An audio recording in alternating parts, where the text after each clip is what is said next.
Hello, everybody, and I promised I wasn't going to get emotional. Welcome to episode 100 of Technically Trek, the OG Technically Trek. I am your host, Dave Prime. Over there's our witchy Captain Katie. How's it going, my dear? Happy 100th, everybody! I'm so excited about this, and I can't believe that we've been going for so many episodes. I can't believe that you've all put up on me for 100 episodes, in all honesty. Well, and not only that, I mean, the last 2 years of doing this current iteration of the show, we had our humble beginnings on Twitter about Yes. 4 years ago when we just started talking. I think it was like even Yeah. before we started doing season 3 of Picard, we were kind of slowly building up to talking specifically Star Trek, talking about specific episodes, and Yeah. it's been I as much as I don't like the theme song, it's been a long road getting from there to here, and hopefully here's to the next 100. But Yeah, hey, this it's been a ride. It really has. It's it been a bit of a has. roller coaster. I mean, what have we covered in the 100 episodes? We've covered Lower Decks, we've covered Strange New Worlds, we've done retro rewatches, and now we're doing We've Starfleet done Academy.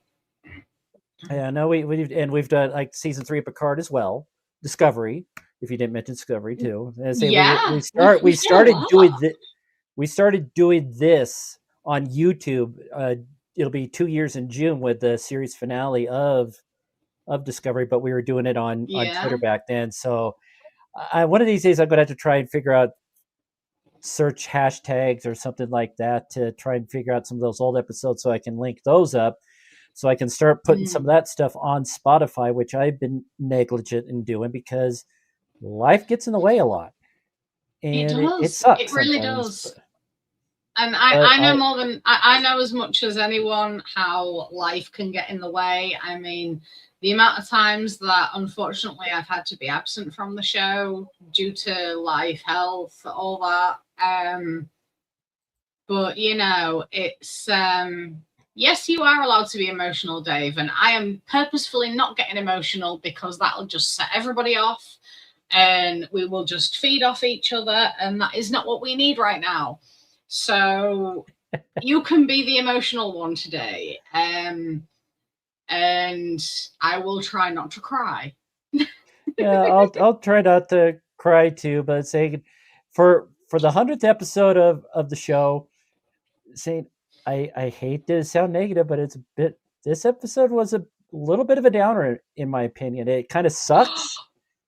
It sucks that they limit it to only 10 episodes. The episodes, early seasons of Discovery, they did do 14, 15 episodes. This show would strongly have benefited of having just a few more episodes to do a lot of the character building. While it does do a lot of great character building for Darum, for Jaden, for Genesis, a little bit for Caleb. I mean, this late in the season to do an episode like this kind of mutes what happened in the previous episode. I I kind of agree, but I kind of disagree at the same time. I think I really like this episode, and it was a very emotional episode to carry on from last week, but in a very different way to the emotions of last week's episode. And it was kind of a bit of a like topsy-turvy episode in regards to the emotional impact, whereas last week that the emotions were very high. There was panic, there was sadness, that there was loss, whereas this week it's been more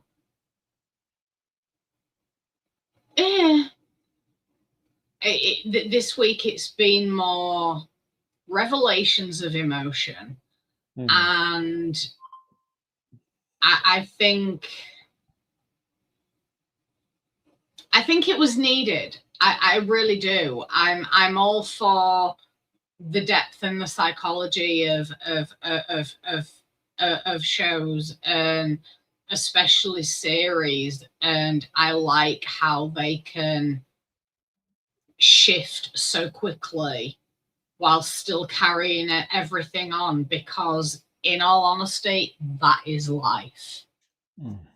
And this was this episode was very emotionally revealing about a few of the characters.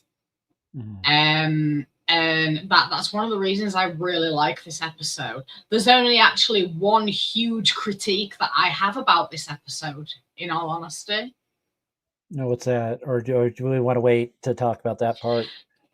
I want to wait to talk about that part. Somebody else might bring it up before me. But yeah, it's a very big critique, and it kind of ties in a little bit to the previous comment that you put up from Dylan about budget. Yeah, see, yeah, it definitely plays a big factor, because I mean they got a bunch of stuff and things like from a production's background. Oops, so I got a new microphone, so hopefully I'm sounding better on YouTube than I have in the past, because everyone seems to seem like I sound great through StreamYard, but when I listen to it on YouTube, I sound like utter garbage. I sound very garbled, very staticky. So I sprung for a new microphone. I did a quick little test a couple of nights ago on my own, and it sounded good. So hopefully I'm sounding great for you guys tonight. But that being said, just be sure to like and subscribe on the YouTube link below to make sure that you're up to date and everything. Technically Trek. I'm making some tweaks and Twitters and all that still, as we're still growing and evolving. So hopefully by the end of the year, I'm going to have a lot more subscribers than the 60 that we have currently. Yes, absolutely. I'm alive, Travis, and I made it through the weekend without getting arrested, but we won't talk about that. You don't need to get arrested before you make your big pilgrimage here to the States. It's the only reason I didn't allow it, darling. Oh, and there's Phil in the background. Hey, sir. Sir Phil, come hither. Come hither. Oh, but see, I do have some notes. I mean, there's some pros and cons to this episode, but like I said, overall, this late in the season, it's like, it's an okay episode.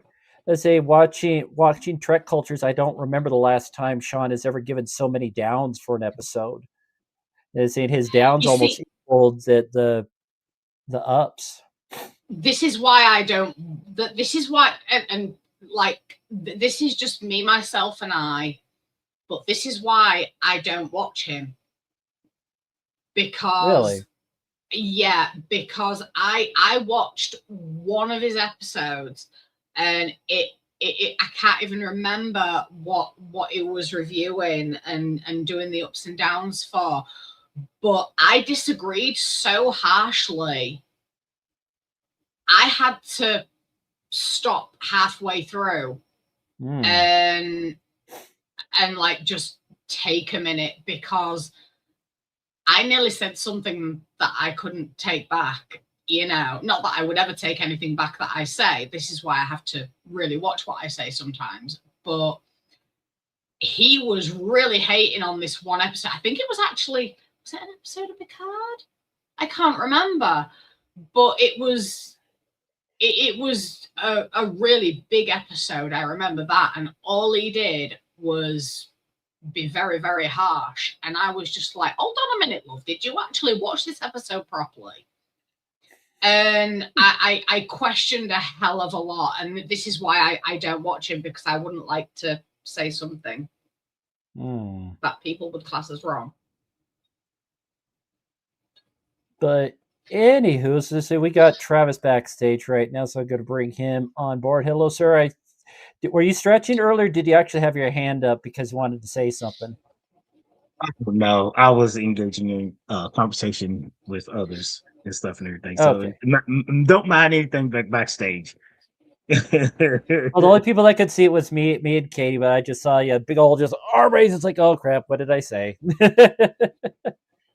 No, you didn't say anything. No. I was talking to others around me and everything else and stuff. But yeah, well, I mean, well, I hope you guys didn't forget to tell people that they can engage with us, that they can Yes, we oh did yeah. wholeheartedly forget Well, I Travis. kind We of did. alluded to the like and subscribe, but yeah, definitely join us in the live conversation. That's one thing that does make this podcast unique from other podcasts, where everyone does like all the YouTube descriptions and things like that.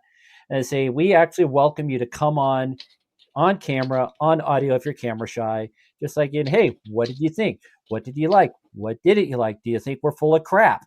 And say, or other. Well, I found out something that we can drop obscenities every now and then, but the algorithm will flag us if we do it early on. So like, well, shit. Say we can say it now because we're 15 minutes into the show. It does going to be that big of a deal. But yeah, one thing I do want to say right off the bat, watching Sean and Trek Culture, is that for years, is because one of the places that Kyle was going to go to is trying to drag Jaden to go along with him is Ibiza. I've always for years pronounced it Ibiza, like the improper pronunciation of it, and I think I think I've even heard Armin say Ibiza. I was like, why is he saying it that way? That doesn't sound right. yeah, the But pronunciation. I always thought that it says Ibiza. I mean, I was sitting there yeah, like, but it's not. It's spelled Ibiza, but it's pronounced Ibiza. Yeah. Well, it's like yeah, as they learn something new watching Star Trek, but also it just kind of it's a dialect thing too, because about what was it 12, 30 words about almost 14 years ago now, is an episode of A State of Trance with Armin van Buren. He played a classic episode that I requested. And the way he pronounced my last name, I've never heard it pronounced that way before. Hildebrand. It's like, that's not how you say it.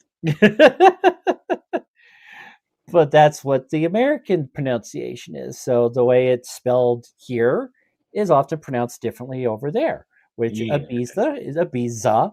And it's like, yeah, it's like But I said, like you've got to admit, we though, pronounce tomato, tomato, and some pronounce tomato. You know, the, the, the, potato, the potato. thing is, now, being the only British woman here, British person here, British individual, I can say this, and I can say this out of so much love. You Americans, you spell and pronounce things so weirdly sometimes.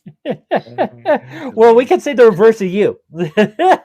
Asher, Masher. I mean, I I mean, agree with Hugo that sometimes we put a U in where, it doesn't need to be, but, we love you. So, we include you. But no, it's, yeah, you Yeah, spell and say things strangely. it was funny when they was when Sean Ferrick was mentioning that about the pronunciation and stuff. And I'm sitting there like, wait, what? Are we talking about the same island? Yes, Philip. Yes, Philip. Yes. because Phil. remember, even though he's Canadian, they do British spellings up there too. Just the word color. We spell color just a little different than the Canadians spell color. Why would anybody pronounce why, how, why? It's Dylan. Wow, Well, I mean, Island. well, let's say it comes to the syllables Dylan, and say if you put Yeah. the little break between the L But and the Y, or do you call Plymouth Plymouth? No, you don't. And kinda like Dylan's name is spelt the same as my daughter's. So, But I know how to pronounce. yeah, You know the way that the she you know the name pronounces, Sean can be spelled in different ways. Just like the name like a half Sean. dozen different ways. 3 Mhm. ways that I know of.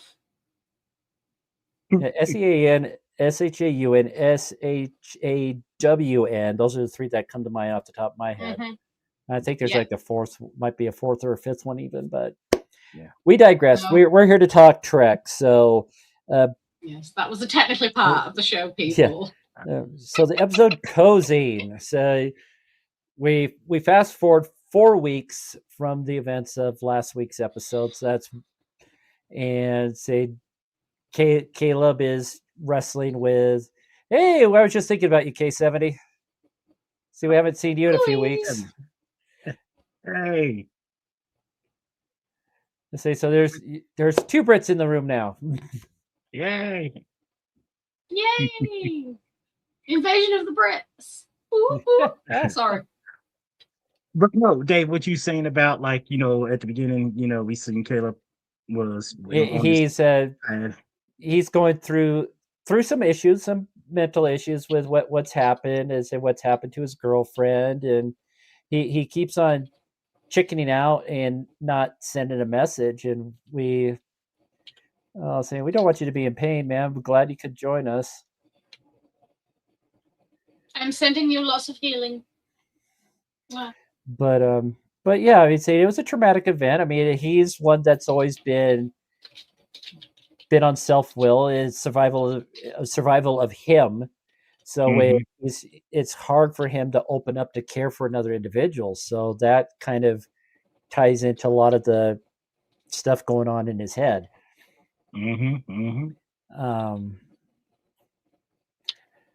But yeah, I find it interesting that there's a photonic spa here in Colorado. Yes, in Denver. In Denver. What's that about? But, like an hour and a half away from you? Not even. It's barely an hour. So Colorado Springs would have been a much better option for a spa than Denver. I can only imagine Denver's gotten that much bigger in the 800, 900 years or maybe not 1,200 years. Maybe not. There's still a lot of. Well, probably it's probably out gotten there. so big that Colorado Springs is a part of Denver. So I agree to disagree with that. Well, once you get here and you look at a map and look at the urban sprawl as far south as Denver goes, it's kind of starts tying into Castle Rock. Castle Rock kind of starts to tie into Monument. Monument's kind of tying into Colorado Springs. I mean, there's gaps, but in the 1,200 years, or 1,100 years between the centuries and all that, there's going to be urban sprawl. You see, I would like to think that even so far into the future, there are still places untouched that have been preserved. Like certain places around Denver and the Springs, like Garden of the Gods, the Garden of Gods is here in the Springs, so. Yeah, I know. And then obviously I think it's Manitou Springs, the cliff dwellings, the ancient cliff dwellings. It'd be very, very wonderful if even that far into the future, through so much, these things have been preserved. Well, I'm sure, I would hope that some of that would still stick around. Yeah. I've watched a couple of the Defiant shows, but again, life, chaotic. I don't have a lot of me time, to be perfectly honest. When I get home at the end of the day, again, if I'm not doing this, I'm doing AA stuff. If I'm not doing AA stuff, I'm doing sober house stuff. If I'm not doing that, I'm freaking tired. I just want to go to bed. Yeah, I get that. I do get that. I mean, in all honesty, right, I'm going to be completely honest right now. I only just managed to watch this week's episode in time for the show. because I lost all track of time today because I was busy writing. And I looked at the time and I was just like, holy crap, it's 10 past midnight and I still haven't watched the episode. So I had to very quickly watch the show and then get ready. Well, see, I unfortunately didn't have enough time to watch it a second time. I watched it quickly so I could partake in a Strange New Pods show. But we'll talk about one of those little bits that I got a kick out of. I'm sure you both probably know. But they got in a little bit of heat from that too. So, well, actually not this episode, but the previous episode that they did the ups and downs on. So yeah, YouTube can be a little finicky with the demonetization. Sometimes I didn't think that they were that. What you talking about? finicky. Yeah. Mm-hmm. But you gotta watch the very X-rated things. You well, gotta it wasn't X-rated. It was very PG-13. It was PG-13, but to them it was X-rated enough that they did not blur it out, and that's why they got demonetized. And Well, they just kind of stole my thunder, but yeah, that was it. They just put a little YouTube box over it now. Sorry, please say that again. No, they just said YouTube got a little upset with the amount of skin that was shown in their ups and downs from the previous episode. What, from Caleb and Tamira having at it? Yeah. Mm-hmm. Too much skin for YouTube. Sake. YouTube flagged them and they got demonetized. Sean Ferrick's now episode, so they went back and they put, they censored themselves for that. Well, that's just more people that I'm not liking right now, then. Because in all honesty, we're so freaking mild. We're still too small to even worry about monetization, but just a little Friends reference there. And we if you know, you know. Yep.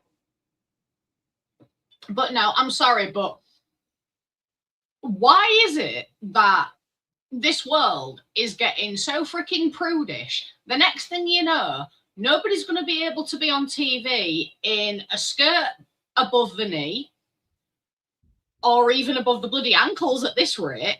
We're going to end up going back to the prudishness of like the 1600s.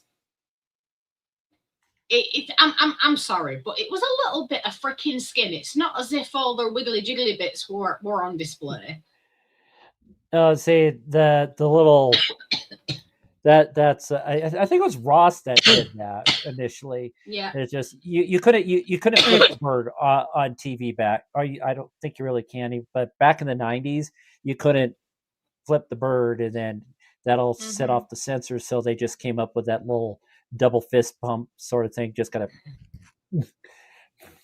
You see, back then Buffy the Vampire Slayer got away with it when Spike did it because he did the British version, whereas Americans only use the middle finger.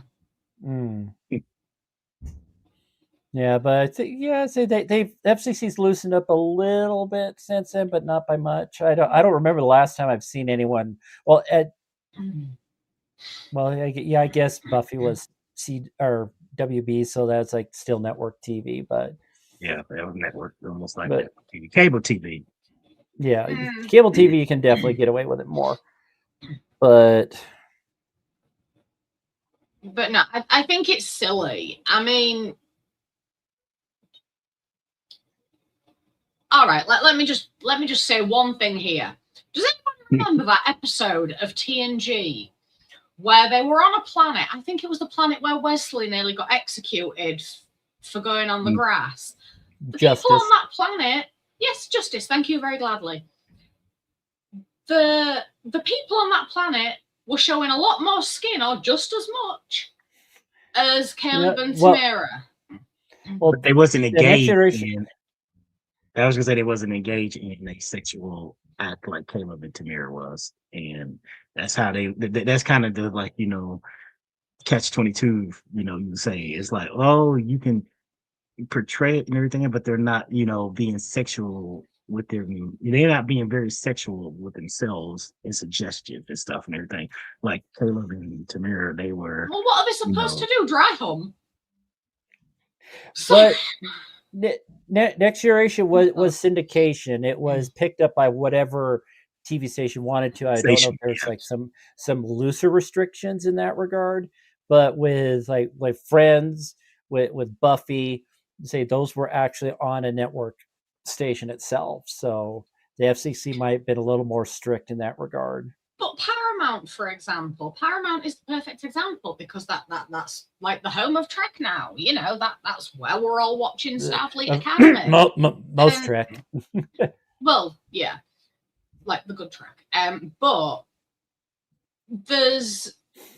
there are shows that Paramount are airing, and they're not cutting any scenes like that. Because it's streaming, it's not network. So they can drop the F-bomb a little. They can drop the F-bomb. They can use more obscenities on the streaming network because you got to pay to watch that. Whereas network TVs are broadcast for free for anybody to see. Yeah. Yeah, America's weird. FCC is just like, yeah. There's, the morality. The FCC, the government feels, there's a certain standard of morality that we here in the U.S. has to, comply with and everything. That's because, there are people who are, who are traditionalists. I would say traditionalists in the sense of they do not want sexualized things broadcast all over the television and stuff and everything else. And the government's job, in a sense, is to, make sure that networks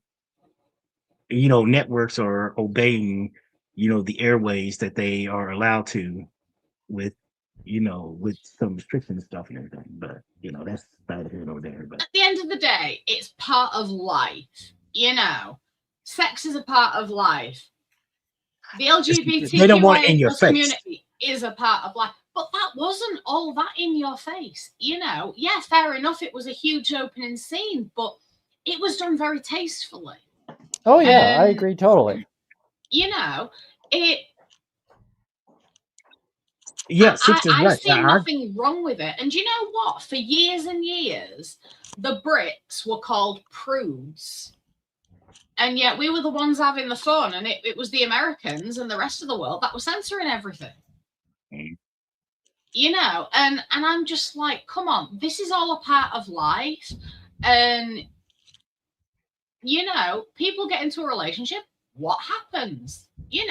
That is, but all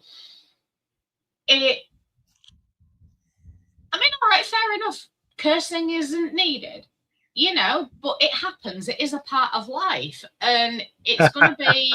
It's and it is going to be a part of the future as well, and I don't see anything wrong with it. And there is so much hate towards Jaden and Kyle right now.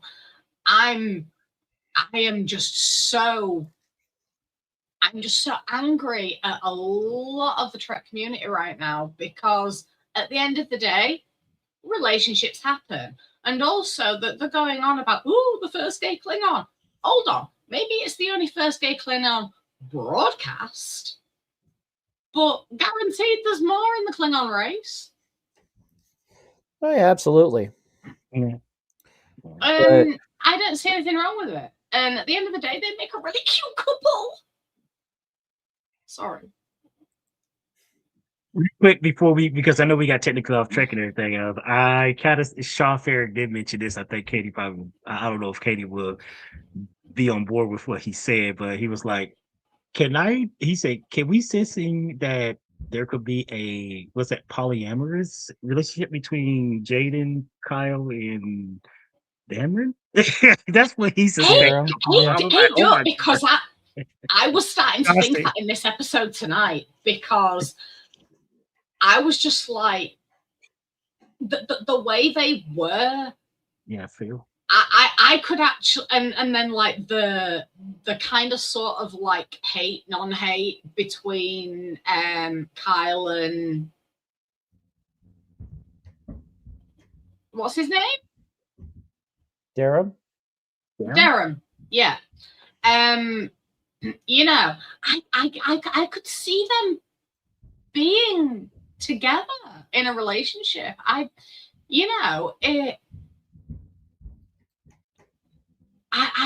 can see it. I don't think they'd go down that route, but yeah, I can see it. I'm on board with that. That kind of being said, though, I gotta say it because this is probably the gayest Trek out of all the Treks, with all the gay relationships that are, because and not only that, say this is the first Trek we had a freaking drag queen have a cameo in the episode. That is true. And you know what? And I know we're getting off track of the whole episode and stuff and everything else, but that's kind of what right now some Star Trek fans are, who are fans of Star Trek, but yet they don't want to see the in your face gay stuff. They don't want to say, you're making it too obvious and too stuff like that. And I seen multiple stuff on different like platforms and stuff about, can we stick with, like for me, I like to, they get themselves in a situation, solve have a problem, solve it, and get out of the hurt situation and stuff and everything else. A lot of people saying they're spending way too much on, people trying to hook up versus, the technical side. There's too much, there's not enough technical stuff that goes on and stuff. How can I put this without sounding like a bitch? If people carry on going on about, oh, all this gay stuff is being thrown in our face, I'm going to start gathering all of our community together to start petitioning to stop all the fucking straight stuff. Because I'm sorry, but it works both ways. It works both ways. If they're not wanting to see even two men or two women holding hands on TV or having a slight kiss or an amorous moment or even a hug or even, alluding that they're in a relationship with each other, then the straights can stop it as well. It works both ways. It's not about who's with who or what gender is in a relationship. It's about that connection. It's about those two people who love each other. People need to leave gender at the freaking door because it pisses me off. Sorry, we will get back on track. Please stop me from ranting. Oh, yes. And, but yeah, say Phil just kind of pointed out with a Klingon in a skirt, tell that to a Scot. Exactly. With their kilts for centuries, they've been doing that. And tell that to Arabs as well, because their native dress is basically a dress. But just going to one thing before I forget about it, then we'll get back on track to the episode at hand. When it comes to censoring obscenities, why do you think like Picard would say married? Say that that married? It's like, it's French for shit. Right? Yeah, exactly. French for shit, or shit, or damn, or the other some other words. But just like English obscenity said in another tongue, they were able to get that past the FCC censors because it wasn't English. FCC censors. Yeah.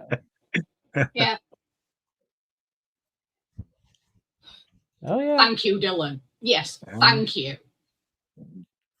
And back in those days, that's a whole other topic. Back in those days when women weren't allowed to act, if there was a scene, like if they were reenacting a Shakespeare play or whatever, when they were just coming out and there was a kissing scene, the two men would have to make it look, at the very least, look like that they were kissing. One was dressed as a woman, the other was dressed as a man.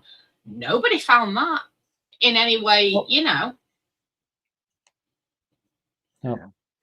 2 words: pro wrestlers. Pro wrestlers. Yeah. The amount of makeup a lot of them used. The rock group Kiss, other rock groups that are all, as far as we know, straight men wearing makeup, but we are really going down deep into the rabbit hole on that one. Yes, I was Back just to saying the we're episode. we're technically off the episode at this time. So, Well, technically we're not because we're needless to talking say, about men in dresses, and there was a male Klingon in a dress, so well, Yeah. kind of a dress, but you know, we're not that far off topic. In all honesty. Yeah, but well, let's circle back around to like what Dave was talking about, like in the beginning, because they were. It was a episode, as Dave alluded to, that some weeks had passed. 4 weeks to be exact. Oh, excuse me. How So a many? month has passed. 4. Yeah. So they look like everybody's getting ready to leave the. I'm gonna call it the academies, but it's a ship, but it's academy, whatever you want to call it. It's Everybody's both. going to be, everybody's going to be like, I guess, a 4-day Holiday. vacation or holiday or something like that. 4-day whoever you wanna weekend. call it. It was Yeah. something, and I was like, you know what, this is going to feel like, because I could tell in the beginning, Caleb is going to be wanting to stay. He is going to be wanting to stay and don't want anything to do. He just want to be alone and be not bothered by anybody Yeah. and stuff and everything else. Which in general he was going to and stuff, but Genesis showed up. But did anybody? What's that? Her name? Commander Reno? Is that Commander Reno? Yeah, Jet Reno. Yeah, she when she was saying her goodbyes or whatever, saying to did anybody catch her saying, "Oh, you want to go there to Duluth, Minnesota? Oh, really? You want to go to Duluth, Minnesota?" I'm like, "What's I wrong with love Duluth?" that woman. I've never been I to really Duluth, but do. she was like, "You really want to go to Duluth? Well, you might want to pick a different place to go instead of Duluth, Minnesota." I was like, okay, you need to have a little, levity in this stuff. But Duluth, Minnesota, I got Duluth get picked on by Reno, but I thought it was hilarious. But I liked it when it was. Go ahead. I just like, I was having more of a thing of Denver than Duluth. I mean, just like Duluth might still be a small town and just might be able to get away from it all, sort of thing. Who knows? Maybe there's a familial connection that they need to go to Duluth. I mean, so she is kind of razzing on that, just like, really? Say, are you that petty? But maybe she was feeling a little slighted that they're able to go to somewhere and she can't because she's stuck on the ship, stuck on campus. Well, maybe, but Jet's always been one to not mince her words. This is why I love her so much, because she just says what's on her mind, and she can be so sarcastic about it as well. But especially later in the episode, is so deadpan. But the thing is, even when she's being really sarcastic, she can be so deadpan at the same time, and I absolutely adore that woman. I've always liked her. Yeah, but like later in the episode, it's definitely, she's just like, that's one of the main reasons to love her. Exactly. Probably could have seen without that fat toast that she ended up having, but I was going to watch the episode again with the closed captioning to see exactly what she and Laura were cat fighting about. She's just like, "Oh, I love you, sweetie." Just like they oh no, they were going on about Jet was basically saying to her, I know that you broke several ribs, but I've only got 2 toes, 2 of this kind of toe, and and that was basically that conversation. I can't remember it word for word, but it was funny. It was funny, and even though you could tell that there was you could feel the love, but the snippy banter was just like, you may have broken several ribs, but you've got them to spare. I've only got 2 of this type of toe, Yeah, say just going back on that. Blanket on the name of the episode on the top of my head, the one where Worf broke his spine. say all those redundant organs and all that. Yeah, and I just find it really funny. But I love it. I love it. I really do. Say the wheels are spinning in Travis's head. I can see it from his eyes. He's trying to remember the name of the episode too. So you talk about Dave. The one where Worf broke his spine when the cylinder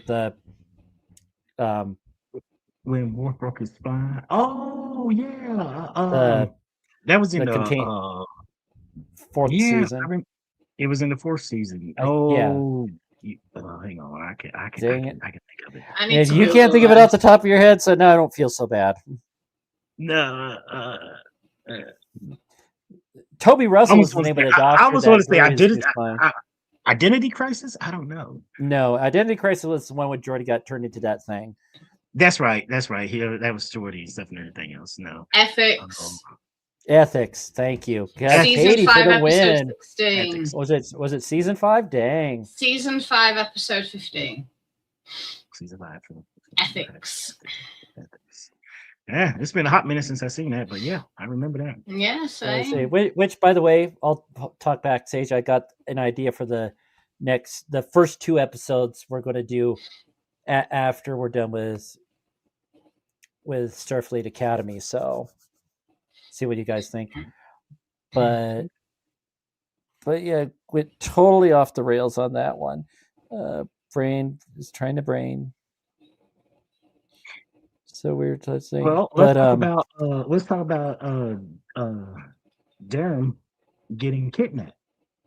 Oh, that was just total shades of the DS9 episode Dax, where she got not only the fact that she was getting abducted and drugged and taken against his will, or at least what it appeared against his will at first. But then there's just that one moment when he picked up that gold ingot or rock or whatever, and he's just like, oh no, because he knew what was about to happen next. So he knew what was going on. Jaden didn't know what the F was going on, so he just jumped in through that portal right after him, not thinking. So again, shades of Dax, where he, just like Bashir when he was rescuing Jadzia, Jaden was jumping to Darren's rescue. See, I absolutely loved it when Jaden got to the other side of the portal and he heard all that noise and he picked up that rock and he just barged in. Today is a good day to die. Yeah, and I'm just like, go Jaden, you channel your inner Klingon love. Because it's not often that he really does channel his inner Klingon. He's so lovely and so nice. It's not often we see that. And that for me was like, yes. You channel that Klingon to protect your friend. Yeah, he's starting to really grow into himself as the season has progressed. So he is definitely one of the characters that has definitely shown a lot of growth since episode 1. Yeah, definitely. I absolutely adore him. I mean, I've always loved the Klingons. I have, and over the years, I've seen very different sides to the Klingons. Mm-hmm. And I've even seen the emotion in Klingons that not a lot of people have until I've pointed it out to them. But he really does channel that emotion, and he channels it with such feeling and such adorability, and I adore him. I would love him as a best friend. I really would.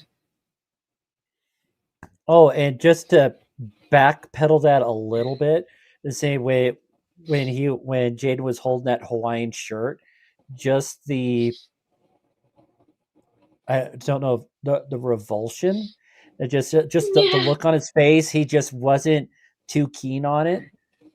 Total War from He Who Is Without Sin, when he was wearing that skimpy bathing suit. Yes. And Worf was holding that, just like total parallels to that episode. Yeah, I must admit, just that little tiny few seconds it really did remind me of Worf. And I like these little things, these little like echoes of similarities, even though the similarities are just that. And like you were saying about the parallels with the kidnap, you know, with the episode Dax, but at the same time it was completely different. And I do like that, because there's been episodes in the past that have been almost direct recreations of previous episodes, like the episode of TNG. Oh, I had the name in my head then, but I can't remember what it was. What are you thinking about? The episode where Riker gets accused of murdering that scientist, but it turns out that he tried to kill Riker, and he ended up killing himself. Matter of perspective, yeah. But then there was the episode of Voyager where Tom got accused of murder, and that was what was it? X-Pax old facto, something like that. X-Pax facto, yeah. And the similarities in that episode, in between those two episodes, it's almost like that they took the original like storyline from the TNG episode and just tweaked it a little tiny bit to recreate it for Voyager. And it didn't, even though I love both episodes, I absolutely adore those episodes. They're on my comfort watch list. I still think that it was like that, you know, the Voyager episode was a direct take from that episode and then just tweaked, and a bit of lazy writing in a way. But all these little similarities, they're more like echoes from the past than true similarities. And I like that, because you get that echo with something unique. So you're probably going to facepalm, drop your head, or a combination of the two when I mention this, Katie.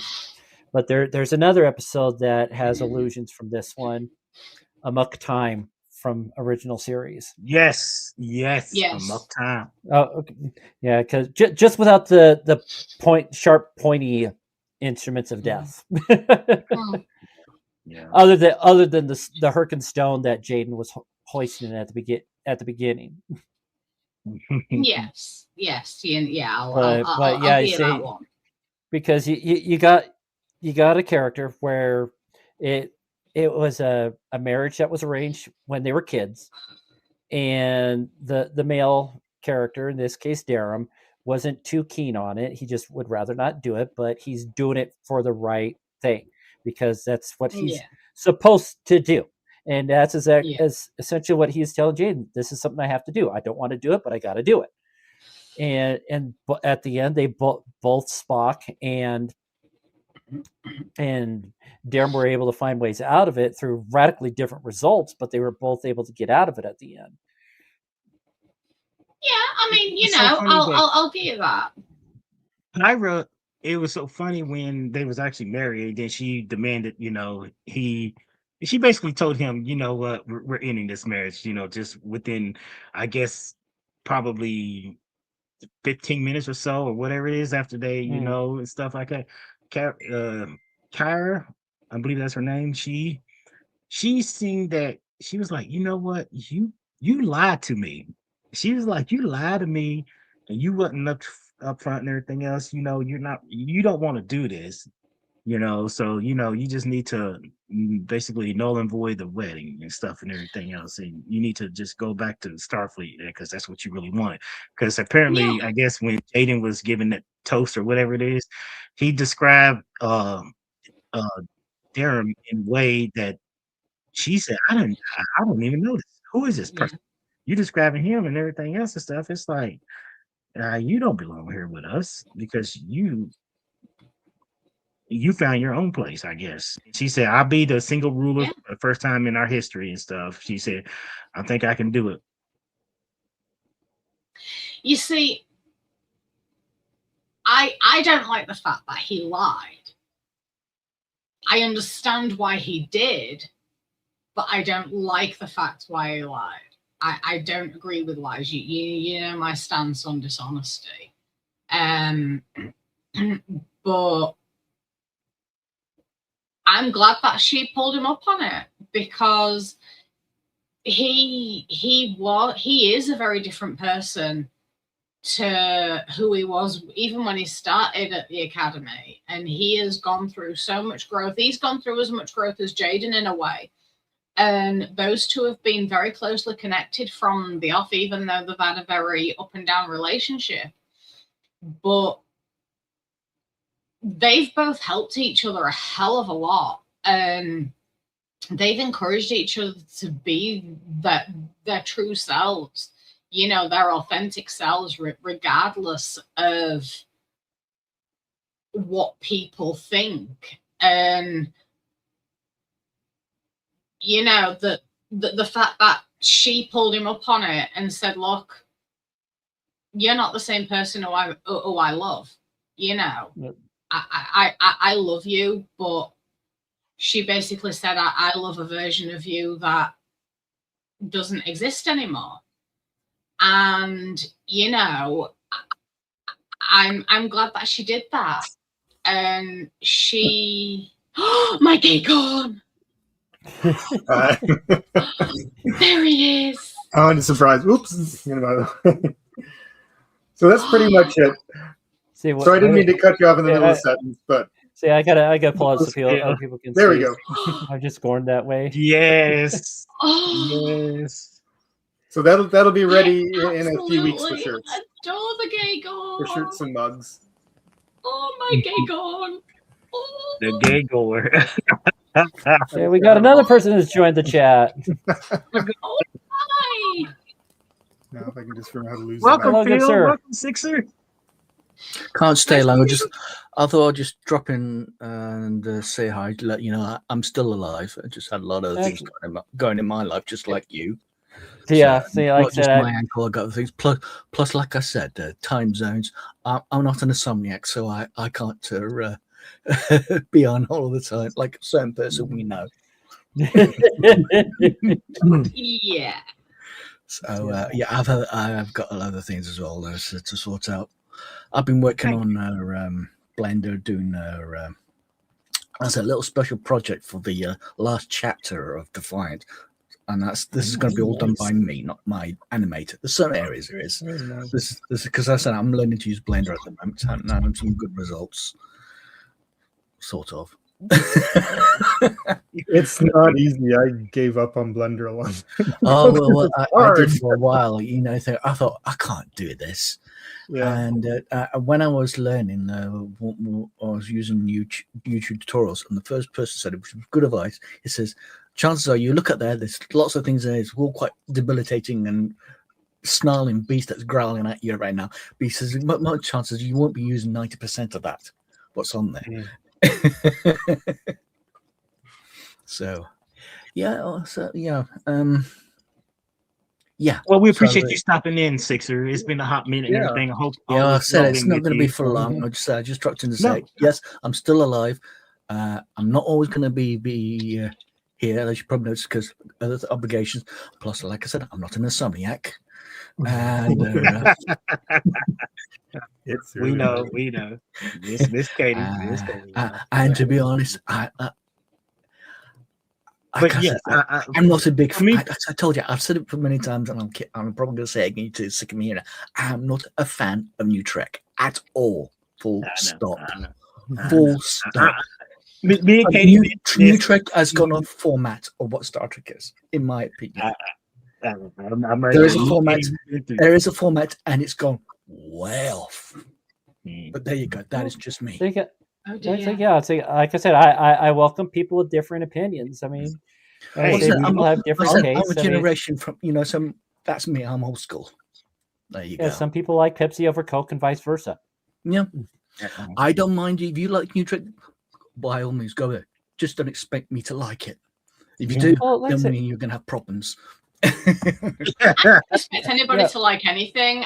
The only thing that gets me is the total lack of disrespect that I get it. New Trek is getting, and it really irks me. Well, what I get is that if because you don't like it, you're all these istophobes. Got nothing to do with it. I just think it's shit. I feel the same about TOS, but I still have a lot of respect for it. Yeah, because they're the ones that started it all off. Exactly. And, I have a lot of respect for TOS. I just don't ask me to watch TOS because I will refuse. No, I don't want you to. That's fine. That's not what I have the problem with. I have the problem with all these bloody rabid people saying, "Oh, you don't like it, and you must be this and that." Oh, sorry. No. Well, this works too. So it's just, but you got to consider you got 3 gay men in this room, so this might mean something totally different. Reference?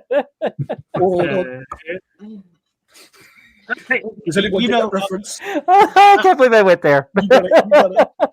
Sixer. The thing about the new Trek too, me and Katie, we had this conversation. We had this conversation too because we was talking about this just a little while ago in this about this particular episode and stuff.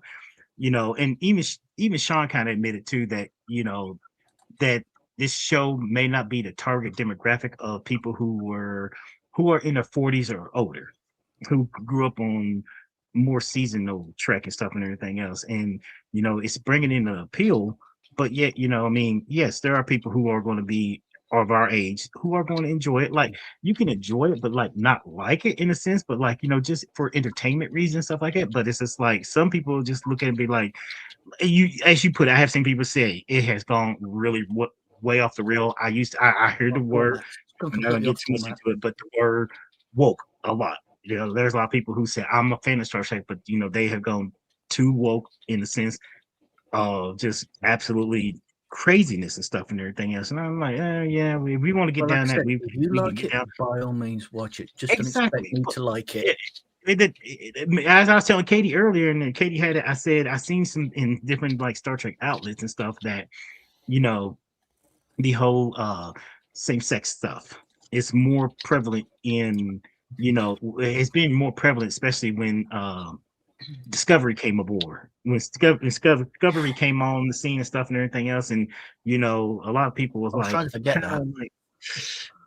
I don't know, but there are a lot of people who looked at it and be like, the gay stuff kind of need to tone down a little bit. And then now we got saying about we had like our first character drag queen in the most recent couple episodes back and stuff and everything else, and we just talking about Klingons and skirts and stuff. About that. I thought it was quite funny. Oh, yeah, hilarious. She sold it. Yeah, I mean, I wasn't offended by that at all. I just thought it was funny. Just like kind of reminded me. I don't know if you Americans are, but I think you might be a Brit. There was a show called Till Death Do Us Part. Alf Garnett, and he had because after his and they had to get a caretaker, and this person was black, but he's incredibly camp and gay, and he was very much kind of reminded me of that character, and his name was Marigold. Do you know what? That rings a bell. And we got Alf Garnett, who is your typical grumpy old man, and also very bigoted, but he was funny. But he was a nice bloke, rather, but he was quite bigoted when it comes to gays and all that sort of thing. But it was really good. Yeah, it's called Wolf. It was called Till Death Do Us Part. Alf Garnett, the actor that played him, I don't think he's no longer alive now. But this was a show that was in the 70s and 80s. There was two of them. One was called Death Do Us Part, and the other one's Richard Rapora.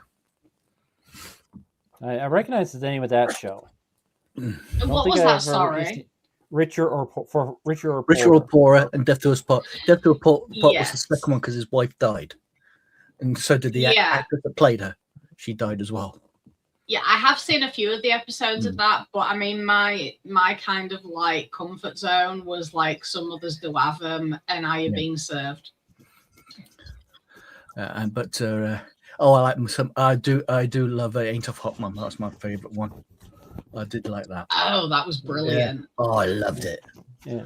Apologies for the itch here. I'm wearing a medical device on my chest. It's like glue. It's got to be glued on me 24/7 for a week, and it's itching like a mother now. You didn't use super glue, though, right?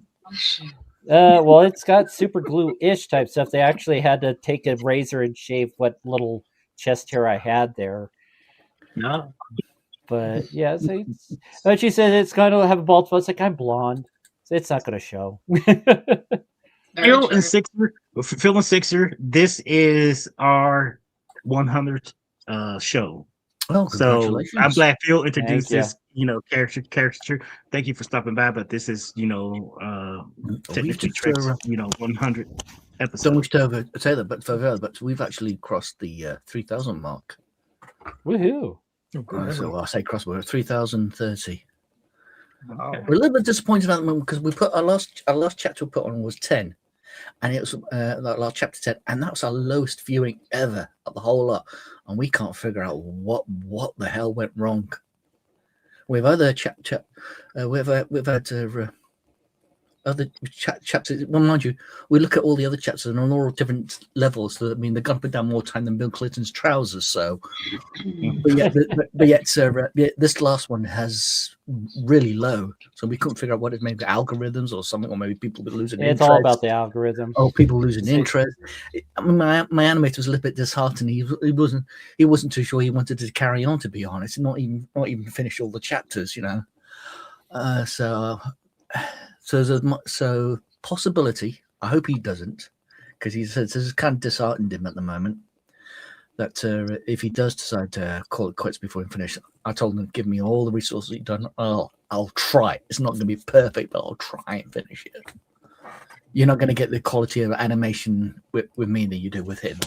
And I'm using a computer system, and I'll try and finish it off to the best of my ability. But I said, if you look at all the other chapters, they're all got different heights. That mean you're not going to get to the 21,000 we've got in a couple of episodes. Some are 5,000, some are 8,000, some are 6,000, some are 10,000, and it's not going to be consistent.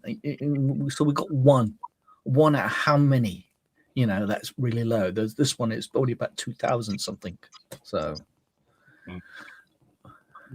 I'd be happy with it. I'd be ecstatic if I get 1,000 views on one of these podcasts. I think the biggest we've gotten is a little over 400. And that was the episode we talked about Janeway a while back. I mean, we got three. I mean, this is what I don't understand. We got 20. I mean, mind you, block not subscribers. I mean, we've got 21,000 viewers, but we've only got 3,000 subscribers. So a lot of those people who watch it are not subscribed anyway. So. Yeah, it's all about the algorithm. So you got to bear that in mind as well, We're doing it for fun, but it'd be nice to do it for numbers, because to get the numbers, I can start monetizing and then make a little extra money. I can understand it can be disheartening, you got all these great highs and then you get one. Use it. What went wrong? Yeah, say one episode will have only 30 views, the other one will have 150. Yeah. So you never know what's going to go on. No, you don't. You don't at all. But one thing I don't know what's going on, going back to the episode, is why all the Kyonians are in human form and not in their native form. That is what I was going to mention. That is my only major critique in this entire episode, is that why do they all look human? It's understandable that he does, but yeah, exactly, budget. Well, that's the real reason. But for the I think Sean Fair, he interviewed George Hawkins, and he said that he asked him about how come when we saw this particular episode and stuff like that, he alluded to this in a sense. He said the world that they was on was the moon. And the moon is where it dried up and everything else. So in that form, that's where they go get married and stuff like that, and they can't be in their fish form and stuff. There is So that's where they go, and that's the kind of explanation that he gave. It's like, well, for a marriage reason, they are in their human look form instead of their fish form. But I thought that the only reason why he could look human was because he's half human. No, he's full. I don't think he's. Oh, he's full. He's full. This kind of I reminds thought me. he was only part. I thought he was mixed race. No, Ake is half human, half Lathanite. I know that. It kind of reminds me of there's a Star Trek audio novel, audio novel I was listening to, and it's regarding the brain. And in this one, the brain was anyone. It was the suit. They all wear the suit, and the voice says you know who they were. But the people outsiders don't know that the brain was anyone. It could be human, Klingon, but they were brain. As long as they followed their code. That's why you never see them take them off. This is no novel. I can't remember which one it was called. But anyone could have been brain, provided they followed the certain codes. Kind of like the Mandalorian. They never show their faces like that sort of thing. Well, then with season 5 of Discovery, we kind of learned more. Well, in canon, what the Breen Act was. I said this was species were at. But I said it kind of reminds me of that novel, audio novel I was listening to about the. Never came across that one. I can't remember what it was called though. That was the problem. Let's see. Oh wow. They all look the same. All of them, even if it was a female in defect, it was the suit that was never changed, or the voice because of the modulator inside. You couldn't understand it because it was scrambled. Only the people who had the same help could understand each other. They're basically shapeshifters. Whereas now they're shapeshifting now, aren't they? Now. Yeah, Darren's race. Yeah, I've just had a look because I was like really confused, but yeah, they're semi-aquatic, so they can shift between what's known as their true form, and to be able to look like humans depending on the climate. So yeah, my apologies. I was very confused. Which okay. I get a lot of. I get confused a lot. I blame lack of sleep.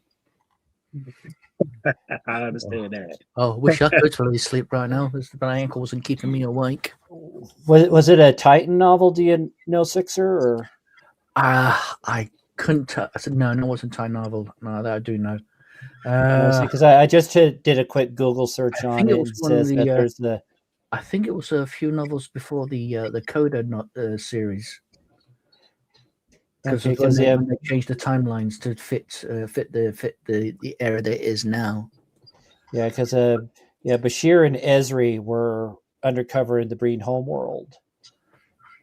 In the Titan novel Fortune of War that was adapted for audiobook. No, it wasn't the one. Is this all beta canon? Yes. Oh yeah, I don't subscribe to that.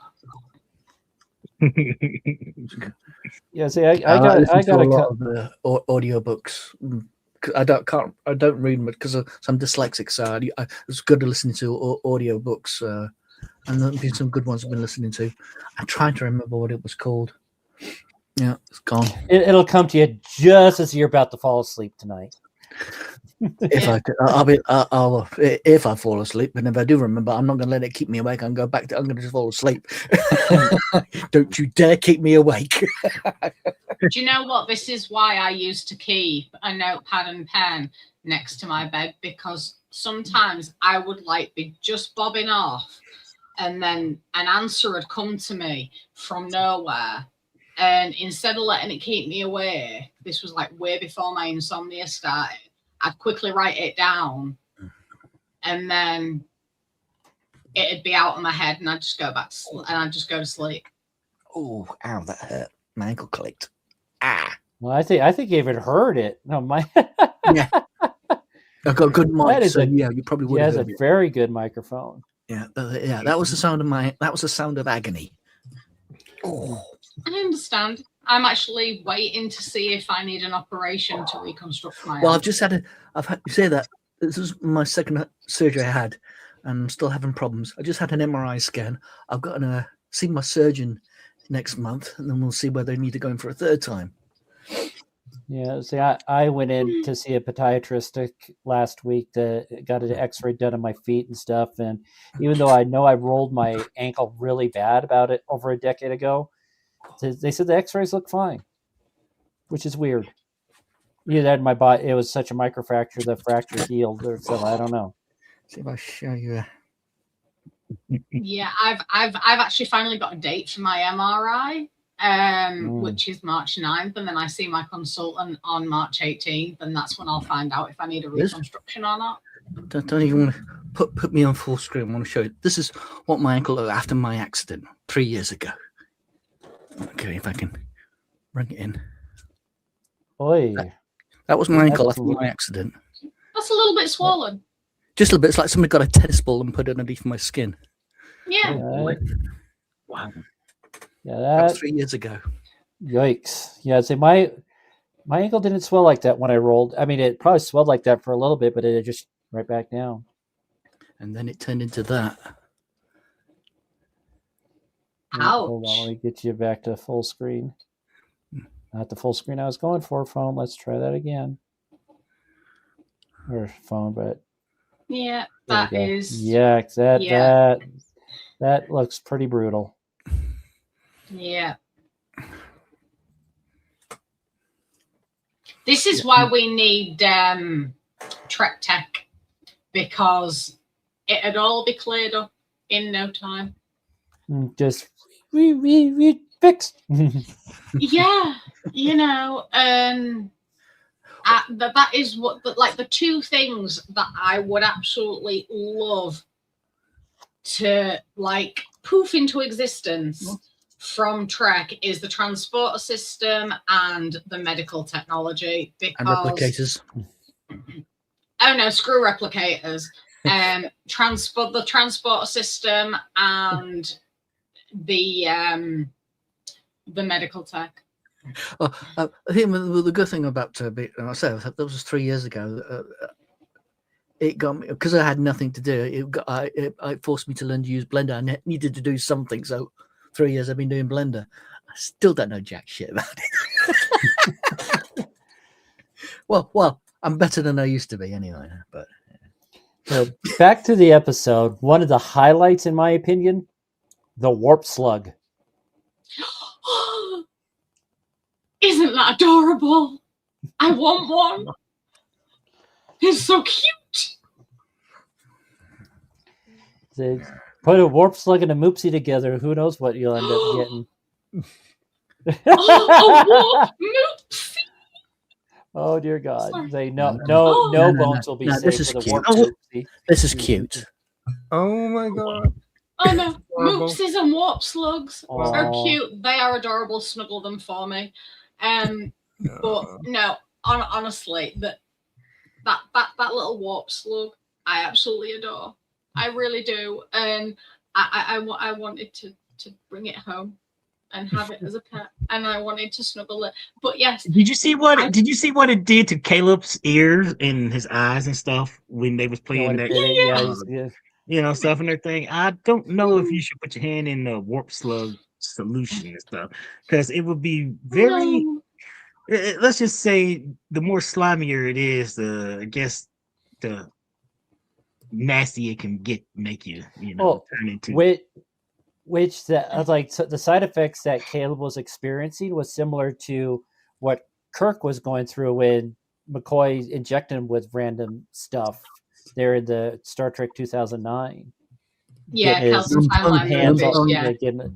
his hands all swollen. That was so funny. That was so funny. But I would risk having Dumbo ears and weird eyes and all stuff like that to snuggle that warp slug, because that was just absolutely adorable.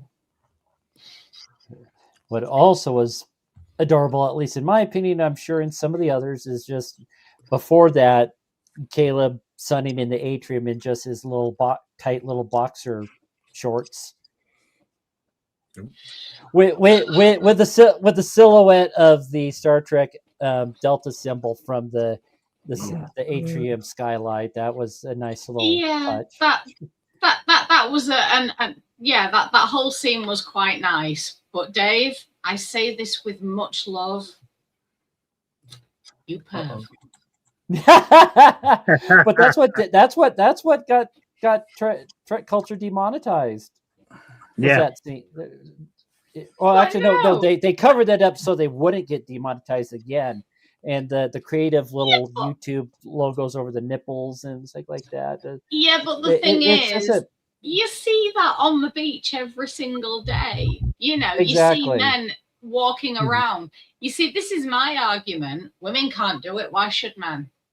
Exactly.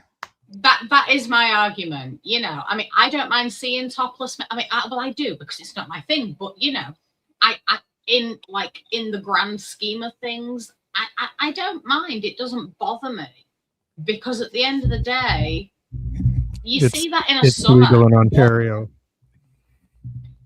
It's what? It's legal in Ontario. Yeah, but you know, in a summer, you see men walking down the street like that. You know, but you don't see that from women. And yeah, fair enough. We have chesticles, you know. Men don't. I mean, some have moobs, but you know, that in my opinion is just as explicit as women's chests, you know. But I don't see why that is a problem. You may not see really it, but people who are very conservative and stuff like that, they do not. The human figure should be clothed.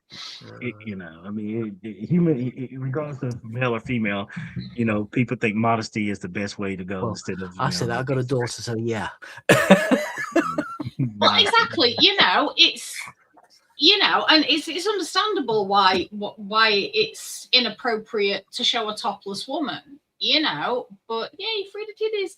But yeah, I can quite happily say that. But you know, go on then. It's understandable why it's more acceptable for men. I'm waiting.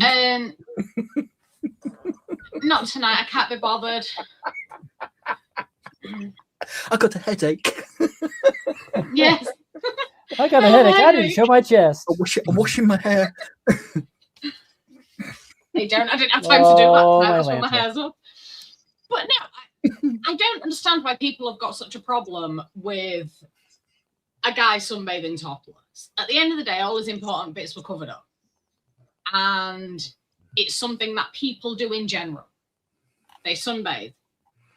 They undress to the limit of appropriateness. This was that. And, you know, what are they going to do? Make him sunbathe in a bloody boiler suit? You know, I mean... Well, and he did because he thought he was alone.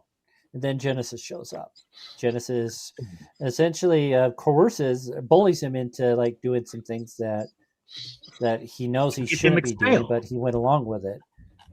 Well, no, she didn't bully him. She just enticed him, and he was unable to say no because he likes him. He kind of likes, you know, turn the line of insubordination and not doing as he's told. But even she wasn't bothered about it. You know, she was more bothered about, why are you here alone? Why are you moping? You know, not why are you half undressed? Well, let's think about this. This is it's supposed to be set in the 32nd century and stuff, and we're in the 21st. We're in the 21st century. So, you know, let's think about our counterparts. You know, 1,000 years from now, do you think our human species is going to? Are we going to frown upon nudity as some of our society people do here in this time frame versus 1,000 years from now? So you know, by the looks of it, in academy, they've grown out of their prudishness. we'll see what 1,000 years from now. Oh, do you know what? That is one thing that I would love to like just toddle off into the future to see, just to see if the human race ever grows the hell up. Because I'm sorry, but all this about there's too much skin on show. I'm sorry, it's childish. We'll all become energy. We'll all become pure energy. There you go. That's all the problem. Or we well, maybe Jim. I mean, I mean, some people have already perfected it, love. Yeah. Genesis, that's a good name. It's a good gender neutral name too. So yes, I like that. It is, but nice. No, it just annoys me. It really does. People fixate on the tiniest little things and make a big deal out of it. A topless man sunbathing, but that's what men do when they sunbathe. They remove their shirts so that they don't get tan lines. Unfortunately, women can't do that unless they're in private. Or holidaying in Cyprus. And I've seen a few sunbathers. Well, yeah, and then there is beaches and resorts where women can go topless if they choose to. I know, I've seen them. But, people fixate on the tiniest little things. And that's when they start nitpicking an entire series. Oh, they've done this. Oh, they've done that. Oh, it's woke. And it's like, piss off. No, it ain't. It's been woke since 1960 freaking 6. Thank you. Yes. It's been woke before woke was a word. Exactly. Exactly. Thank you. Well, it's more hardcore now. It's more hardcore now than It's got to get a push. It's got to get a pushback from more. Yeah. People who. The thing is, though, this is the thing, though. It's not more hardcore. It's more real life. Problem is, you said about things when I want to watch something like a science fiction series, I watch that to get away from real life. I don't want it in my shows. Yeah. I can see where you're coming from with that. That's your thing. If you want to watch that, fine. But again, don't expect me to watch it. I want to watch something to get away from real life. I've had enough of real life. I want to get away from it. And I completely get that. I'm the same when I read or watch something. Yet I have never read anything and I have never watched something, regardless of whether it's fantasy, sci-fi, whatever, futuristic, that does not reflect real life. That's why I watch all shows, because because I can't get away from what's on the what's happening now.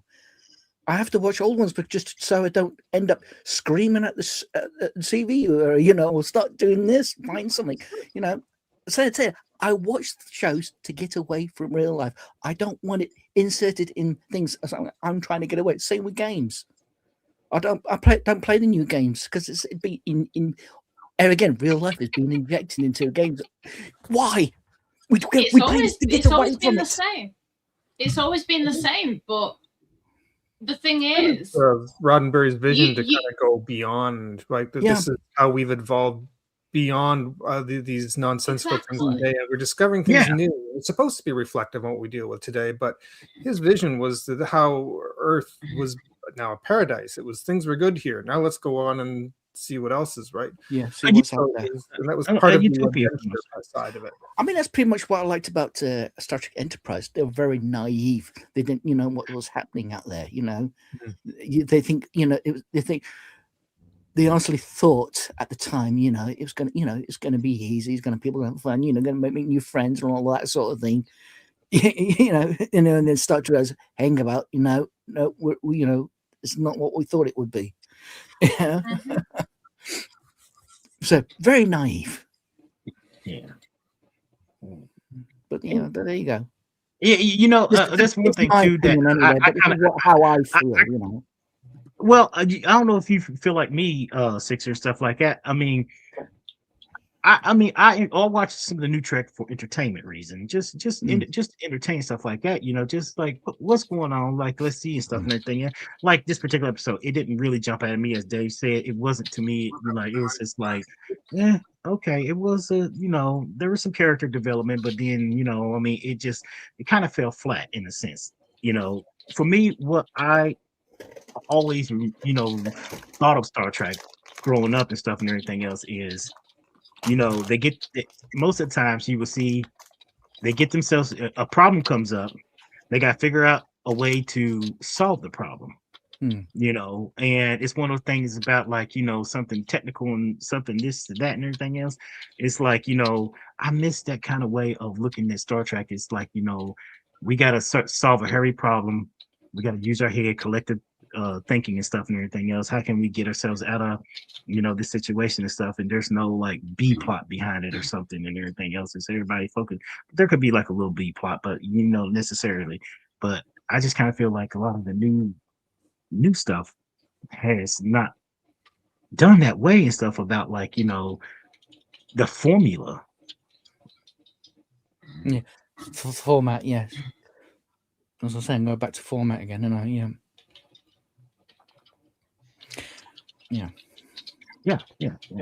That's probably one of the things when it comes to this show in particular. I'd kind of like, as we continue to evolve, I'd kind of like to want to focus on like talk about the A plot, then B plot, instead of like A B, just kind of bouncing around as we've been doing forever.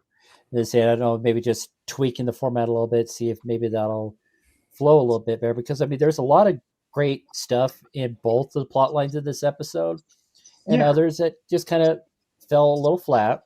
It was like the beginning of the episode was kind of like, where they're kind of blended in together. They went off their own separate ways, and then at the end the two plot lines came back together again. Like poor Kyle being all sunburnt and stuff, and bang. I know. But no sympathy, self-inflicted. It didn't use sun cream. Yeah, you think by the 32nd century they'd do things like that, or just like dermal regenerator, easy, just like what Jim just bang down. So less banging, more bang bang.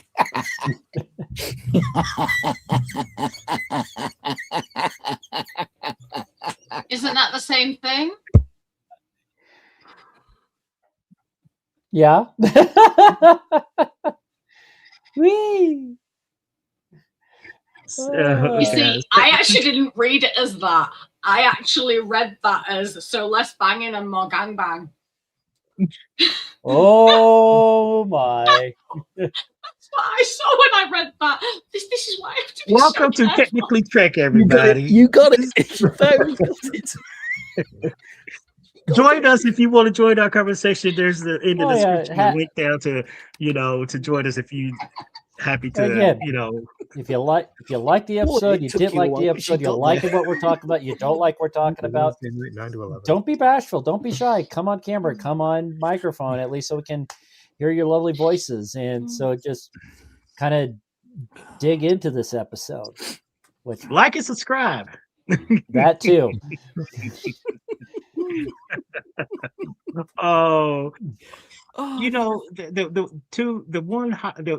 To me, the like one thing about this in this particular episode too, I don't know if anybody a sixer probably even seen it, but I'm sure Phil's seen it and stuff, is when at the end when Caleb was recording his message to what's her name, Dave? Tamira. They had a meteor shower over, like there was a meteor shower coming over San Francisco, stuff like that and everything else, and it was like a really cool thing to see that a meteor shower, that they was like everybody was just staring off at this beautiful meteor shower like coming down as Caleb was kind of narrating the ending and stuff, and I was like, that's actually a pretty cool thing. Everybody has taken time. There's no immediate danger and stuff and everything else, and everybody's coming back to the academy / Athena, and it highlighted surreal moment that Darren, he was like, I guess I did. As Katie said, he should have been honest, but like, he really wanted to be in Starfleet and stuff, and we lost Katie. Doing a lot of self-reflection. No, Katie's gone. Right, guys, So I'm gonna drop on. He's try and sleep again. He's trying to sleep. Okay. It's getting very late. All Thank you right. for stopping by, Sixer. And keep up the good work. I've been checking out your stuff. I've been checking out the Defiant stuff. I'm gonna try and see if I can get sleep. Get some sleep, man. Get better. Thank you for letting me on. And KCMT, Star Trek Defiant. And Thank you. And there's no bang bang, but no banging, but more bang bang. Yeah, check out K70 on YouTube, people. Check out his Defiant animated series. It's good stuff. It is. I have watched it, and I really put the link down in the comments so that everyone knows. And I'll talk to you guys later. All right. Thank you. Good to see you. All right. Talk to you later, man. Yeah, she said internet. Me and Katie had we had a little funny thing be backstage before you came in, Dave. We was talking about it. I forgot what she said, but she's got to say it. I forgot how she worded it. It was so funny. But anywho. Yeah, normally I'm I'm the one that's usually backstage a good 30 minutes before the show, and you're in backstage 30 minutes before that. You're just like do. But I was cramming to the last minute because it's turned out like Wednesday is probably the best day of the week for me to do my laundry. And I was looking at the time, 5 o'clock, say, oh crap, I haven't started my laundry yet. So I had to run to the laundry room and run back and go to the dryer, and my stuff's sitting in the dryer right now as we speak. So yeah. So and Phil, know what? On this 100th episode that we having right now, stuff like that. Thank you for showing us your caricature of as Katie dubbed it, the gay gore. Yeah, I've been kind of wanting to have that. At least it's still a little bit more to do on it, but I wanted it kind of ready for tonight for the 100th episode, and I was a little late hopping on, but yeah, I kind of wanted to save it as a surprise for tonight. So. Yeah. Well, thank you. We appreciate that. I've been really itching to see what you coming up with because it's been in the working for how long now? Oh God, several months. Yeah, I think even before the honestly started on it. I just been because I remember I joined you on your channel, and I remember you started drafting it, and it was like, okay, this is starting to look pretty for me again. I remember. Yeah, it was back in the summertime. But I'm gonna have those on merch. They'll go on like mugs and T-shirts, that kind of thing. And I've got, that one drawing it of the Enterprise. It says Star Trek in the corner, and that's going to be that's also I'm going to add a 60th on it since it's the 60th anniversary, and I'm going to put that also on some mugs and shirts, that kind of thing. So just be careful with the font and stuff, because who knows, you don't want to have Paramount breathing down your neck on that. Oh, it's fun. Even just the fact it says Star Trek and it's the Enterprise, I gotta be girl. But we'll see. Yeah, you can't have something. You can't have something with like a little bubble coming out of his mouth saying "Gene Roddenberry," like Gene. Yeah. I'm here. Oh yeah, 60 gore, a 60 gore, and I like that, a 60 gore. Episode, yeah. The gays episode. There you go. Yeah. But no, I mean, like I said, that this episode didn't really set with me in any kind of way. I just kind of feel it was a little after what we seen last week. This particular episode was a little. Oh, she's back. Katie, Can you hear me?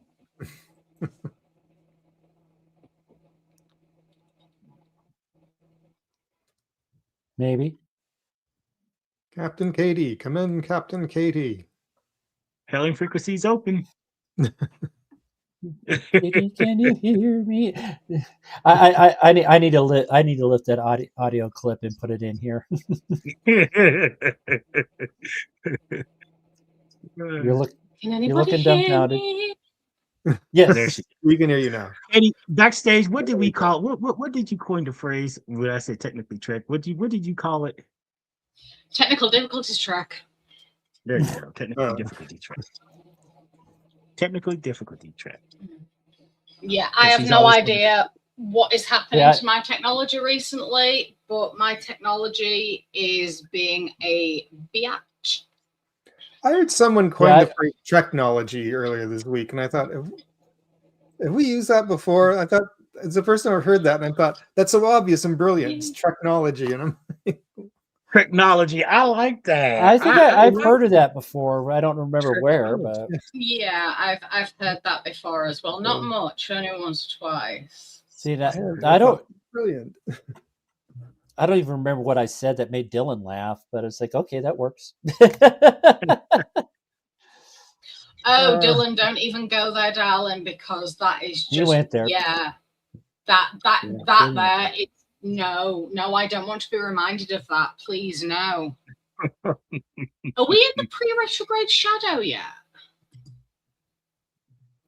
Well, it is coming up on March. In Star Trek, maybe you could get one of the cues to misalign the planets or something. What was how did Q put it about something changing the gravitational constant of the universe? Oh yeah, change the gravitational constant of the universe. Yeah, I thought there's just change the gravitational constant. How do we do that? You just do. It's just like he's just so matter of fact on that. Just like we rewrite the laws of physics. Oh. See, I in the rooms of AA, I've been introducing myself as a socially awkward alcoholic. I'm a socially awkward gay as well. See, I don't know like the fist bumps and the hand jives and all that. I just feel so awkward when people try to do that. So I want to be hip. I think of myself as hip, but I'm just like at times I feel like Stewart in Big Bang Theory. We were Gen X hip. We're kind of hip now. Oh, and FYI, we're entering Mercury retrograde in the next 24 hours. Oh, so we are in the pre-retrograde shadow, which explains everything. Later, Jim. Jim. Much love. Yes, thank you, Jim, for stopping by. We appreciate you.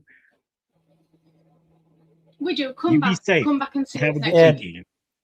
And we appreciate you liking and subscribing to the channel too. So just gotta remember to push that out a little bit more, because say by you liking and subscribing, it's gonna fix the algorithm. It's gonna pop up on your YouTube feed. It's gonna show up on other people's YouTube feeds, and it just makes it better for everybody. Oh, dear man. Oh. The show's full of socially awkward gays. I love it. I'm socially awkward, but not in the island of misfits gays. Island misfit toys. Island misfit gays. No, but I don't know if anybody could remember that frame of reference and stuff and everything else. But that's an old reference. Phil, do you know where I'm getting at with that reference? Yeah. I think okay. Yeah, I think most even millennials will get that one. Okay. What the heck? Oh goodness. Oh man, but there's not much I could say about this episode. I mean, it was okay. Some character development. We got to know backstories, like Darren. Okay. He was gonna marry what? She was royalty, wasn't she? Kara was royalty. He was gonna be royalty. He's gonna be royalty and stuff and everything. I mean, me personally, that'd be a big hell no. But me personally, if I was about to marry into royalty, I'd try and find my way out of it. For some girls, becoming a princess or becoming a queen would be a dream. This girl, hell no. That's not fantasy. It's not a living in a big white castle and stuff. Came up with this. No, I'm too many stairs for one. Stairs are my nemesis. Just looking at them, I nearly fall over. But no, all that pomp and circumstance, I don't agree with it. Yes, be respectful, mind your P's and Q's, but I ain't bowing to no one. And I do not want people bowing to me. It feels wrong. Just, yeah. Gives me the heebie-jeebies.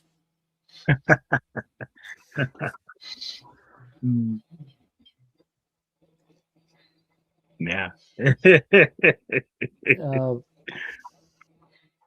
Any more notes you got taken down, Dave? Let's see here. Well, let's see. Well, one of the things that the one shot later in the episode when we went back to Nala's office, she had a model of one of the fat ones at a Galaxy class starship. She had the Excelsior 2 class. She had a Defiant class model. So all these 23rd, 24th century ship models, which I thought was a nice little nod, because even though she's only 400 years old, those ships have been retired out of service centuries before she was born. So for her to have those kind of models is a nice little dig on the previous Strix series. The comment, another like previous series reference is how Jaden was saying Klingons do not like the cold. Yes. B'Elanna shared the same thing in the episode Displaced when they were in that when they were in the frozen habitat. Yeah. Now, even though it did seem like that cold in there, seeing how it looked like the clothing were made of, like, probably the clothing and stuff that the Kylonians wear. They have kind of like a coldness to them or something. And everything. Yeah, didn't it say that it had to have time to set or something? And that's why it was cold. It was made from scales of something, and they were cold and wet, and it needed time to set or something. I'm sure that's what it said. And if it wasn't a sign that this marriage wasn't supposed to happen, Darab ripped the back of the outfit. Yes, that was so pleasing. That was so pleasing. I loved that happening.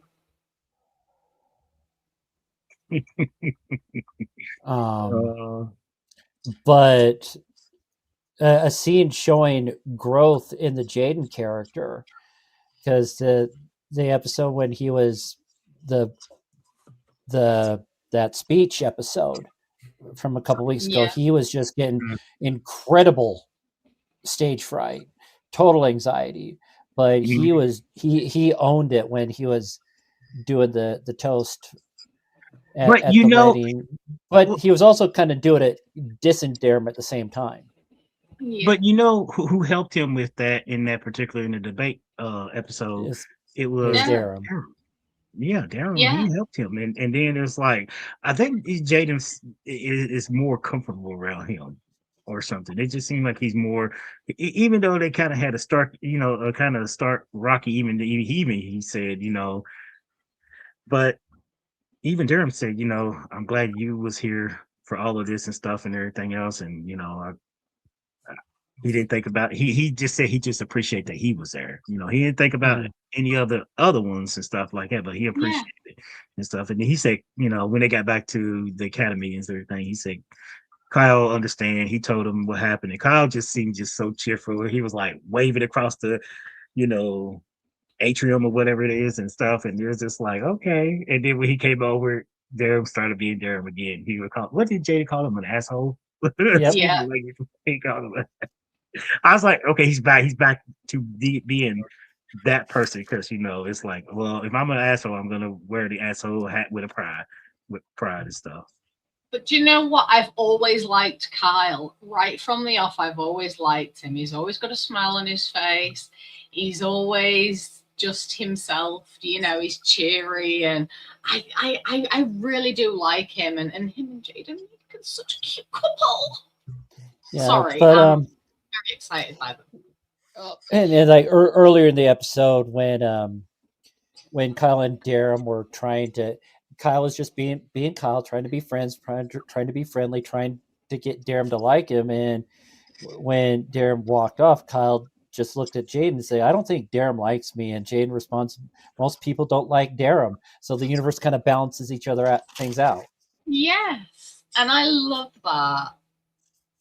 So it's almost like almost a love triangle of sorts between the three of them, but it kind of sort of is, but in the majority of ways it isn't. It's very fluid. It's very fluid.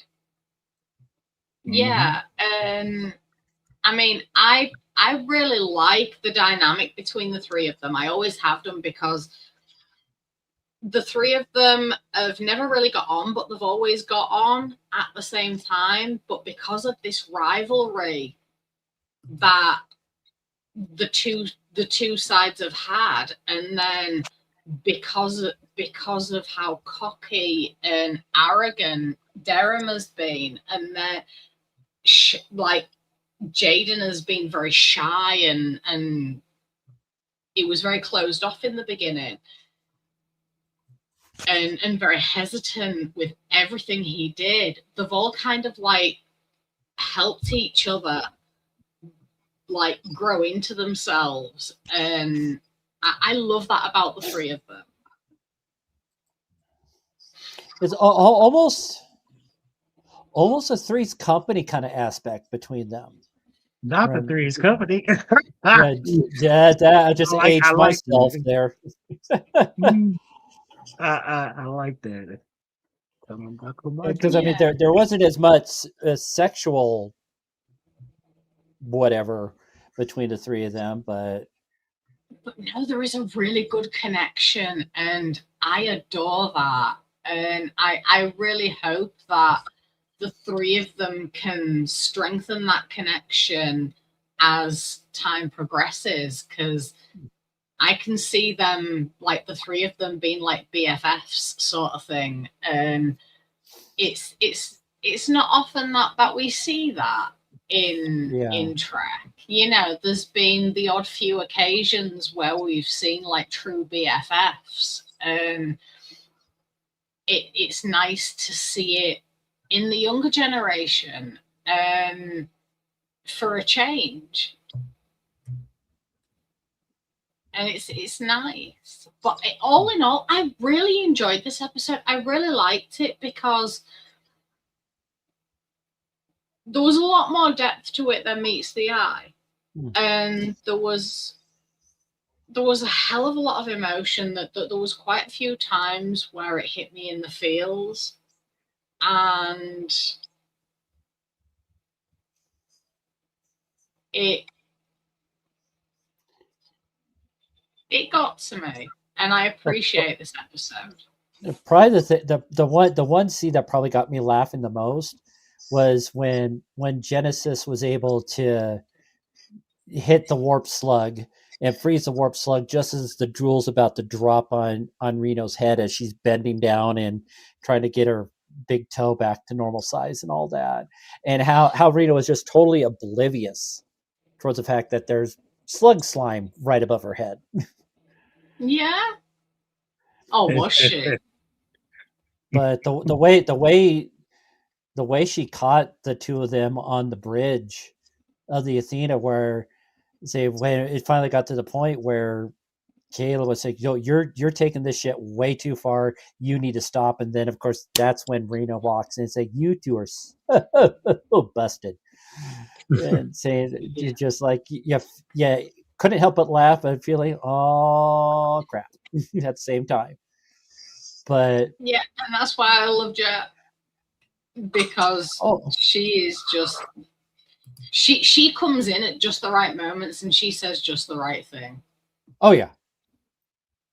Absolutely, but when Caleb and Genesis had to face Ake's wrath on it, and saying she was about ready to, like Sean pointed out on his channel, she was ready to kick the both of them out, but Genesis just kind of took the entire responsibility, saying he tried to talk me out of it. I went too far. I'm sorry. This is my screw up. I take responsibility, and say and she baited him into doing it because she it seemed like she was doing all these little things, and then she was up in the ante, and then she was like, you know, I got to like try to get him because she needed, her objective was to get on the bridge to get you know, to get that file of hers, whatever stuff like that. Well, you know, the key to access the files, to tweak the files, because she was basically guilted him into it. Yeah, and she was feeling overwhelmed and saying, "Are we going to see her father or Dadmiral as it was referenced in the episode?" I don't think. Say it's like Dadmiral Vance. I think Sean was thinking, did they get that from me? Maybe. So I don't think they've ever mentioned. Everyone calls Admiral Vance Dadmiral Vance, but no one on camera has ever referenced any admiral that way until Caleb, or was it Caleb that said it, Dadmiral? Yeah, I think so. But yeah, she's. It's been referenced in previous episodes that her dad's an admiral. It's which this will kind of lead into what we're going to talk about when we wrap things up here. But she doesn't want to. She doesn't want to live in her father's shadow. She wants to be her own person. If she wants to make mistakes, her mistakes are going to be on her own. And it's saying if she screws up, she gets a mark on her record. It's her that's doing it. She's not falling on Daddy. They gave me a bad mark. Saying that she's going to own that responsibility. Mm-hmm. And saying so at the end. She needs to do some research. No, she needs to do some research on Tom Paris. Oh dear, yeah. Or Nick Locarno. Well, yeah, you know, those two just don't look alike at all, you know. I'd say Boimler would disagree. But all right, Boimler doesn't see it. Like Rutherford's the one that totally saw it, but Boimler's like, nope, don't see it. Don't see the resemblance. Maybe it's the beard. I think if she did a lot, I think if she looked into the history of Tom Paris, she would see a lot, possibly see a lot of similarities, because he was always living in his dad's shadow, and he really wanted to make his dad proud by going at it on his own, doing what he wanted, owning his mistakes, you know, not just owning his mistakes, but owning up to him, admitting that he was wrong, and trying to better himself and follow his own path. And that is a very similar situation as to what Genesis is going through. And yeah, I think if she was to do a little bit of history research, she could maybe find some comfort in that.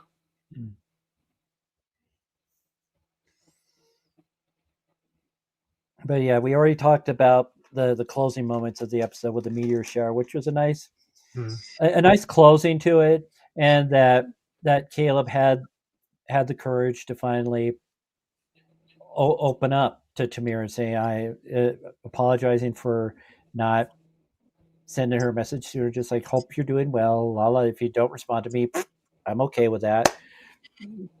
But yeah, he finally, for someone that's been on the run for as long as he has, he's always trying to stay a step ahead of everything and everyone.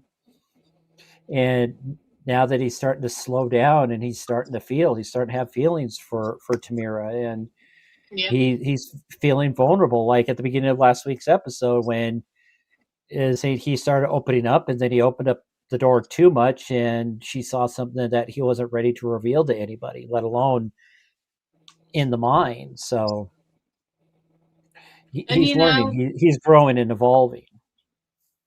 But that for me is the entire message of the entire episode. You know, there was a lot of admission, there was a lot of vulnerability, and there was a lot of owning that vulnerability and accepting it. And it is scary to be vulnerable, because you're opening yourself up to a lot of potential hurt, and it's potential ammunition for people to use against you. Absolutely. But at the same time, it can add strength to relationships, and it can give you strength as well. And honesty as well is a big theme in this episode. You know, being honest, being your authentic self, and accepting that, and not playing to somebody else's tune. Play to your own. Yeah. But before we wrap it up, does anybody else have any closing thoughts to the episode?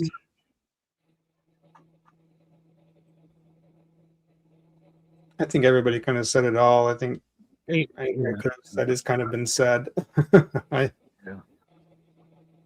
Well, one of the big questions that I have had that I'm sure other people have thought as well. I'm doing this totally off the cuff. I have no script on this. Is that even though this shows Starfleet Academy, this is the first group of cadets, but it's the first group of cadets going to school on Earth. So it's like Laura Thawk, and she's a commander, and say that of course, Ake, she's a captain, so there's still a structure, and of course that means there's still people going through the academy, going through school. So next week we got Tilly coming back.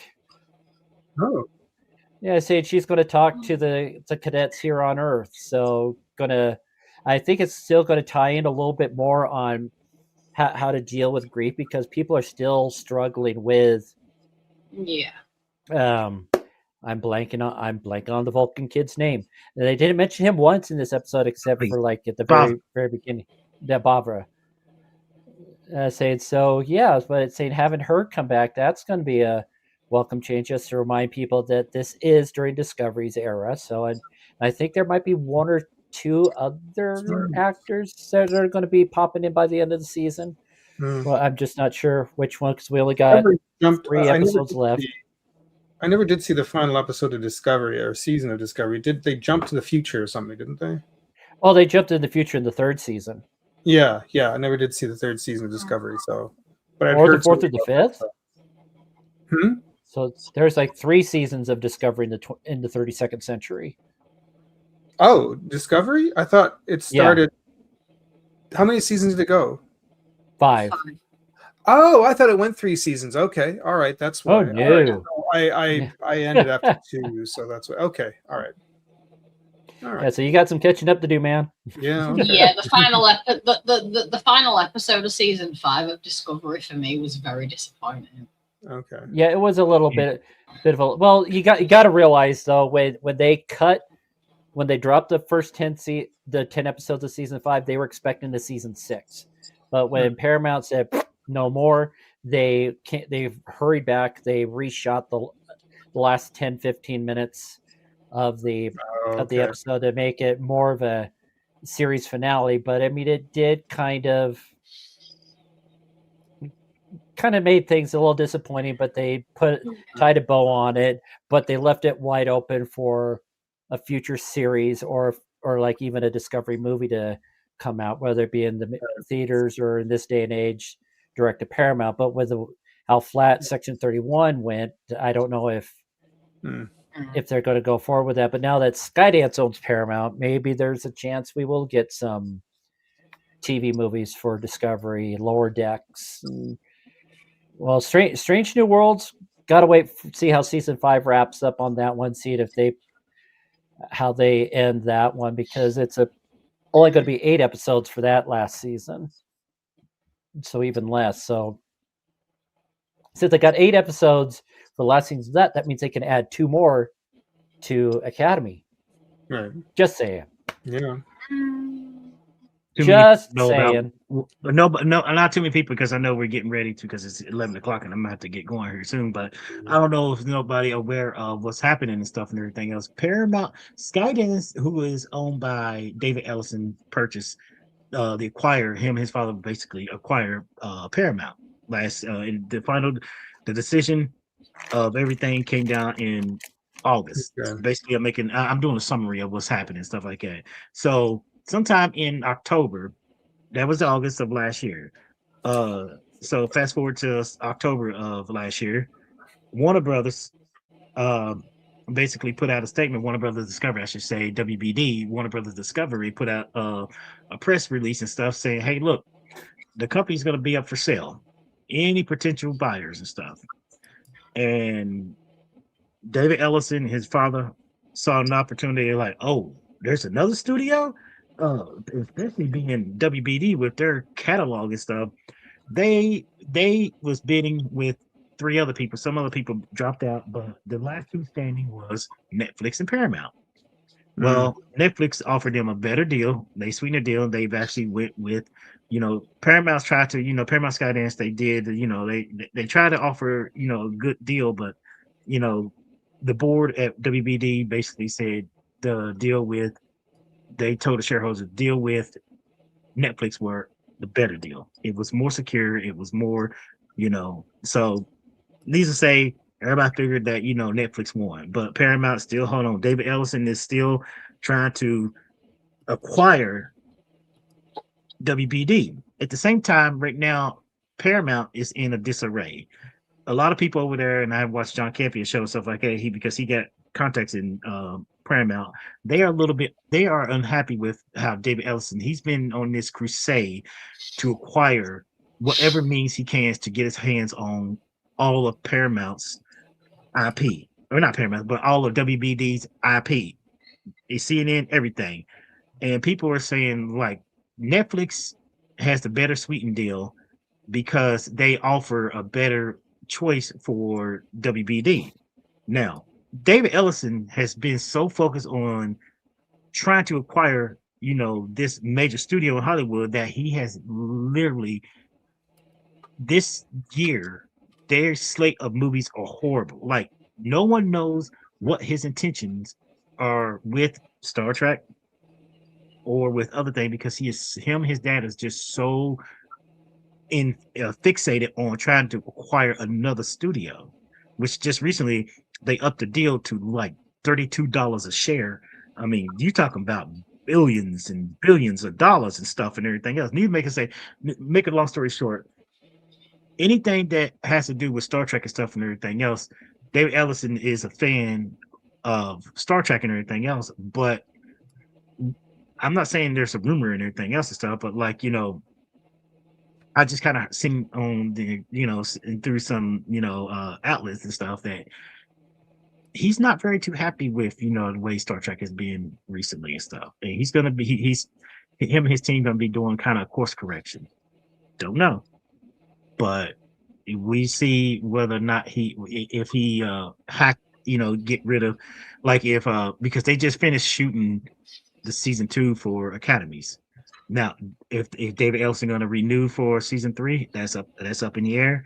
We all know Strange New Worlds is coming to an end and stuff and everything. No one knows what the future of Star Trek now, because it's been acquired by David Ellison and Paramount, or Skydance. Now it's Paramount Skydance and stuff. So right now, the only Star Trek right now we see and we're gonna get is what we hear about is, second season of Academies and Strange New Worlds and stuff and everything else. And after that, we just have to wait and see what the top heads at Paramount want to do with the Star Trek franchise.